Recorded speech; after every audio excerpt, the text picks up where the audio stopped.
Hi, ഞാൻ ആദിഷ്. ഇന്നത്തെ വീഡിയോയിലൂടെ നമ്മൾ ഡിസ്കസ് ചെയ്യാൻ പോകുന്നത്, നമുക്കറിയാം രണ്ടുപേർ തമ്മിൽ പ്രണയത്തിലായി കഴിയുമ്പോൾ അല്ലെങ്കിൽ വിവാഹം കഴിഞ്ഞിട്ടാണെങ്കിലും പരസ്പരം അങ്ങോട്ടും ഇങ്ങോട്ടും സംസാരിക്കുന്ന വാക്കുകൾ അല്ലെങ്കിൽ സെൻറ്റൻസുകൾ രണ്ടുപേർക്കും എനർജി നൽകുന്നുണ്ട്.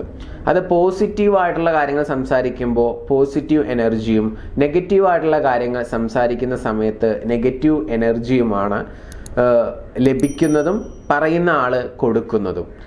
അപ്പം നമുക്ക് അങ്ങോട്ടും ഇങ്ങോട്ടും വളരെയധികം പോസിറ്റീവ് എനർജി നൽകുകയും സ്വീകരിക്കുകയും ചെയ്തുകൊണ്ട് ഒരു റിലേഷൻഷിപ്പ് എങ്ങനെയാണ് നല്ല രീതിയിൽ നമുക്ക് മുന്നോട്ട് കൊണ്ടുപോകാനായിട്ട് സാധിക്കുക എന്നുള്ളതാണ് നമ്മൾ ഡിസ്കസ് ചെയ്യുന്നത്. കുറച്ച് പ്രധാനപ്പെട്ട വേർഡ്സ് ഓഫ് അഫർമേഷൻസ് ഇത് നിങ്ങളുടെ കമ്മ്യൂണിക്കേഷനിൽ ഉൾപ്പെടുത്തുക. ഭാര്യയാണെങ്കിൽ ഭർത്താവിനോട് പറയുക, ഭർത്താവാണെങ്കിൽ ഭാര്യയോട് പറയുക. ഇനി നിങ്ങൾ പരസ്പരം അങ്ങോട്ടും ഇങ്ങോട്ടും പ്രണയിക്കുന്നവരാണെങ്കിലും നിങ്ങൾക്ക് ഈ സെൻറ്റൻസുകൾ ഉപയോഗിക്കാവുന്നതാണ്. തീർച്ചയായിട്ടും ആ ഒരു റിലേഷൻഷിപ്പ് നല്ല രീതിയിൽ ബിൽഡ് ചെയ്യാനും റിലേഷൻഷിപ്പ് സ്ട്രോങ് ആക്കാനും ഒക്കെ ഇത് വളരെയധികം സഹായിക്കും. രണ്ടു കൂട്ടർക്കും നല്ല പോസിറ്റീവ് എനർജി ലഭിക്കുകയും ചെയ്യും. എന്നും നിങ്ങളെ വിട്ടു പോവാതിരിക്കാൻ വേണ്ടിയിട്ട് ഞാൻ പറയാൻ പോകുന്ന ഈ സെൻറ്റൻസുകൾ ഒന്ന് കമ്മ്യൂണിക്കേഷനിൽ കൊണ്ടുവന്ന് നോക്കുക. എല്ലാവർക്കും എൻ്റെ പുതിയ വീഡിയോയിലോട്ട് സ്വാഗതം. ഒന്നാമത്തേത്, everything is better when you are here എന്നുള്ളതാണ്. അഥവാ നീ എൻ്റെ കൂടെ ഉണ്ടായിരിക്കുന്ന സമയത്ത് എല്ലാം ഓക്കെയാണ്, ഞാൻ ഹാപ്പിയാണ്, എനിക്ക് യാതൊരു പ്രശ്നവുമില്ല. ഇതൊക്കെയാണ് ഇതുകൊണ്ട് ഉദ്ദേശിക്കുന്നത്. Everything is better when you are here. ഈ ഒരു സെൻറ്റൻസ് നിങ്ങൾക്ക് ഉപയോഗിക്കാവുന്നതാണ്. ഇനി ഇതുപോലെ തന്നെ ഉപയോഗിക്കാൻ പറ്റുന്ന മറ്റൊരു സെൻറ്റൻസ് ആണ് I couldn't do this without you. അഥവാ നീ ഇല്ലാതെ എനിക്കിത് ചെയ്യാൻ കഴിയില്ല എന്നുള്ളത്. അഥവാ നമ്മളെന്തെങ്കിലും കാര്യത്തിലൊക്കെ നമ്മുടെ പാർട്ട്ണർ അല്ലെങ്കിൽ നമ്മൾ സ്നേഹിക്കുന്ന വ്യക്തി സപ്പോർട്ട് ചെയ്തിട്ടുണ്ടെങ്കിൽ, സഹായിച്ചിട്ടുണ്ടെങ്കിൽ അവരെ അപ്രീഷിയേറ്റ് ചെയ്യുന്ന ഒരു സെൻറ്റൻസ് ആണിത്, അല്ലേ? നീ ഇല്ലാതെ എനിക്കിത് ചെയ്യാൻ കഴിയില്ല അല്ലെങ്കിൽ കഴിയുമായിരുന്നില്ല എന്നുള്ളതൊക്കെ നമുക്ക് അവരോട് പറയാവുന്നതാണ്. അത് പറയുന്ന വ്യക്തിക്കും അതുപോലെ തന്നെ പറയുന്ന വ്യക്തിയാണെങ്കിൽ അവിടെ ഗ്രാറ്റിറ്റ്യൂഡ് ഷോ ചെയ്തു, കേൾക്കുന്ന വ്യക്തിക്കാണെങ്കിൽ ഒരു പോസിറ്റീവ് എനർജി കിട്ടി, എനിക്ക് ഇമ്പോർട്ടൻസ് നൽകുന്നുണ്ട്, എന്നെ റെസ്പെക്റ്റ് ചെയ്യുന്നുണ്ട് എന്നുള്ള ഒരു തോന്നലൊക്കെ അവിടെ ഉണ്ടാകുന്നു. ഇനി മൂന്നാമത്തെ വേർഡ്സ് ഓഫ് അഫർമേഷൻ പരിചയപ്പെടുന്നതിന് തൊട്ട് മുൻപായിട്ട്, നിങ്ങളുടെ റിലേഷൻഷിപ്പിൽ എന്തെങ്കിലും ഇഷ്യൂസോ പ്രയാസങ്ങളോ നിങ്ങൾ ഫേസ് ചെയ്യുന്നുണ്ടെങ്കിൽ പേടിക്കേണ്ട, നിങ്ങൾക്ക് മുകളിൽ കാണുന്ന നമ്പറിൽ വിളിക്കാവുന്നതാണ്. സൊല്യൂഷൻ നിങ്ങൾക്ക് ലഭിക്കുന്നതാണ്. ഇതുപോലെ തന്നെ അടുത്തൊരു സെൻറ്റൻസ് എന്ന് പറയുന്നത് I really love the new outfit, it looks great on you എന്നുള്ളതാണ്. ഒന്നുകൂടി പറയാം, I really love the new outfit, it looks great on you. അതാ നിൻ്റെ ഡ്രസ്സ് കാണാൻ നല്ല ഭംഗിയുണ്ട്, ഇത് നിനക്ക് നല്ല ചേർച്ചയുണ്ട്, ഇതിട്ട് കാണുമ്പോൾ നല്ല ഭംഗിയുണ്ട്. ഇങ്ങനെയൊക്കെ നമുക്ക് മലയാളത്തിൽ പറയാവുന്നതാണ്. ഒരു അപ്രീസിയേഷൻ അല്ലെങ്കിൽ നമ്മൾ അവരുടെ ആ ഒരു സൗന്ദര്യത്തെ ഒന്ന് ജസ്റ്റ് നമുക്ക് തോന്നുന്ന രീതിയിൽ നമ്മൾ എക്സ്പ്രസ് ചെയ്യുന്നു. അത് തീർച്ചയായിട്ടും പോസിറ്റീവ് ആണെങ്കിൽ അവർക്ക് നല്ലൊരു എനർജിയാണ് കിട്ടുക. അതുപോലെ തന്നെ അടുത്തൊരു സെൻറ്റൻസ് ആണ് I am so lucky to be with you എന്ന് പറഞ്ഞു കഴിഞ്ഞാൽ എന്താണ്, ഞാൻ ഭാഗ്യവാനാണ് നിന്നെ എനിക്ക് കിട്ടിയതിന്, അതല്ലാന്നുണ്ടെങ്കിൽ നിൻ്റെ കൂടെ ഇരിക്കുന്നത് എൻ്റെ ഭാഗ്യമാണ് എന്നുള്ള രീതിയിലൊക്കെ പറയുന്നതൊക്കെ തീർച്ചയായിട്ടും നല്ല ഒരു വേർഡ്സ് ഓഫ് അഫർമേഷൻ തന്നെയാണ്. I am so lucky to be with you. Next one, I am so thankful to have you in my life. എൻ്റെ ജീവിതത്തിൽ എനിക്ക് നിന്നെ കിട്ടിയതിന് ഞാൻ വളരെയധികം നന്ദിയുള്ളവനാണ്. അത് ദൈവത്തിനോട് നന്ദി പറയുകയാണ്. നമ്മൾ അവിടെ ഗ്രാറ്റിറ്റ്യൂഡ് ഷോ ചെയ്യുന്നു.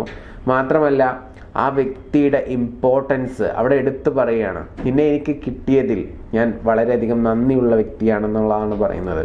തീർച്ചയായിട്ടും പോസിറ്റീവ് എനർജി സ്പ്രെഡ് ചെയ്യുന്ന ഒരു വേർഡ്സ് ഓഫ് അഫർമേഷൻ തന്നെയാണ് ഇത്. ഇനി ഇതുപോലെ തന്നെ മറ്റൊന്നാണ് താങ്ക് യു ഫോർ.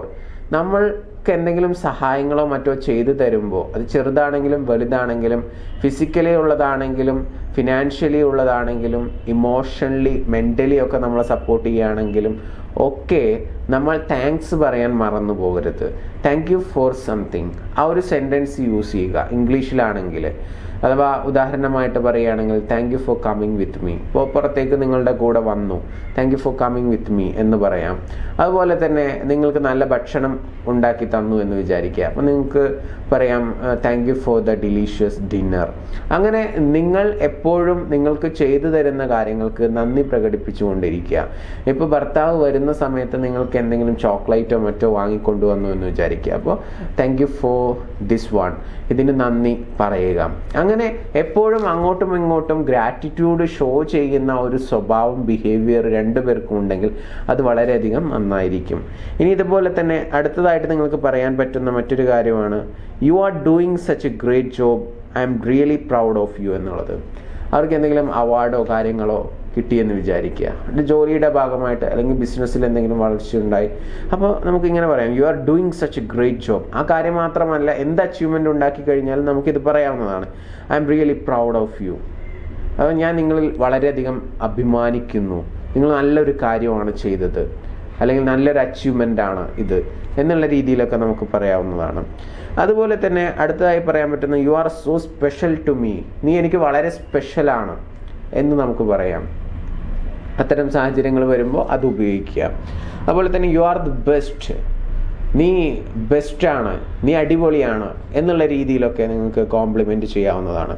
അതുപോലെ തന്നെ യു ആർ ആൻ ഇൻസ്പിറേഷൻ, എനിക്ക് എന്തെങ്കിലുമൊക്കെ ചെയ്യാനുള്ള ഇൻസ്പിറേഷൻ കിട്ടുന്നത് നിന്നിൽ നിന്നാണ്, നിൻ്റെ വാക്കുകളിൽ നിന്നാണ്, നിൻ്റെ എനർജിയാണ് എന്നെ മുന്നോട്ട് നയിക്കുന്നത്. ഇങ്ങനെയുള്ള കാര്യങ്ങളൊക്കെ പറയാവുന്നതാണ്. ഇതൊക്കെ എന്താണ്? അപ്രീസിയേഷൻ ആണ്. ഇതുപോലെ അപ്രീസിയേഷൻ റിലേറ്റഡ് ആയിട്ടുള്ള വേർഡ്സ് ഓഫ് അഫർമേഷൻസ്, അതുപോലെ തന്നെ കോംപ്ലിമെൻ്റ് ചെയ്യുന്നത്, അതുപോലെ ഗ്രാറ്റിറ്റ്യൂഡ് ഷോ ചെയ്യുന്നത്, ഇങ്ങനെ പല രീതിയിലും നമുക്ക് ഈ വേർഡ്സ് ഓഫ് അഫർമേഷൻസ് ഉപയോഗിക്കാവുന്നതാണ്. ഇത്തരത്തിലുള്ള കാര്യങ്ങളൊക്കെ നിങ്ങൾ കോൺഷ്യസ് ആയിട്ട് നിങ്ങളുടെ റിലേഷൻഷിപ്പിൽ ഉപയോഗിക്കുകയാണെങ്കിൽ എന്താണ് സംഭവിക്കുക? നിങ്ങൾ കൊടുക്കുന്നതും പോസിറ്റീവ് എനർജിയാണ്, നിങ്ങൾക്ക് തിരിച്ച് അവർക്കും ആ ഒരു ബിഹേവിയർ ഉണ്ടാവും. നമ്മൾ ചന്ദനം ചാരിക്കഴിഞ്ഞാൽ ചന്ദനം മണക്കും എന്ന് പറയുന്നത് കേട്ടിട്ടുണ്ടായിരിക്കും. അപ്പോൾ നമ്മൾ അങ്ങോട്ട് ചെയ്യുമ്പോൾ അവരിങ്ങോട്ടും ചെയ്യും, അത് നിങ്ങൾക്കും തിരിച്ചു കിട്ടും. അപ്പോൾ ഒരു പോസിറ്റീവ് എനർജിയുടെ ഗിവ് ആൻഡ് ടേക്ക് എന്ന് പറയുന്ന ആ ഒരു സ്ട്രക്ചറിൽ നിങ്ങളുടെ റിലേഷൻഷിപ്പ് നിങ്ങൾ മുന്നോട്ട് കൊണ്ടുപോവുകയാണെങ്കിൽ തീർച്ചയായിട്ടും ഹാപ്പി ആയിട്ട് നിങ്ങൾക്ക് മുന്നോട്ട് പോകാനായിട്ട് സാധിക്കും. തീർച്ചയായിട്ടും ഒരുപാട് കാലം ആ ഒരു റിലേഷൻഷിപ്പ് നിലനിൽക്കുകയും ചെയ്യും. അപ്പോൾ ഈ ഒരു വീഡിയോ നിങ്ങൾക്ക് യൂസ്ഫുൾ ആണെന്ന് തോന്നുന്നുണ്ടെങ്കിൽ നിങ്ങളുടെ സുഹൃത്തുക്കൾക്കൊക്കെ അയച്ചു കൊടുക്കുക. ആദ്യമായിട്ടാണ് ചാനൽ കാണുന്നതെങ്കിൽ ചാനൽ സബ്സ്ക്രൈബ് ചെയ്യുക, ലൈക്ക് ചെയ്യുക, നിങ്ങളുടെ വിലയേറിയ അഭിപ്രായങ്ങൾ താഴെ കമൻ്റായിട്ട് രേഖപ്പെടുത്തുക. നിങ്ങൾക്ക് എന്നോട് എന്തെങ്കിലും ചോദിക്കാനുണ്ടെങ്കിൽ താഴെ കമൻ്റായിട്ട് ചോദിക്കാം. നിങ്ങളുടെ റിലേഷൻഷിപ്പിൽ എന്തെങ്കിലും ഇഷ്യൂസോ പ്രയാസങ്ങളോ നിങ്ങൾ ഫേസ് ചെയ്യുന്നുണ്ടെങ്കിൽ അതിനുള്ള സൊല്യൂഷനും അറിയണം എന്ന് ആഗ്രഹിക്കുന്നുണ്ടെങ്കിൽ മുകളിൽ കാണുന്ന നമ്പറിൽ നിങ്ങൾക്ക് വിളിക്കാവുന്നതാണ്. Anyway, thank you so much for watching this video. Namaste.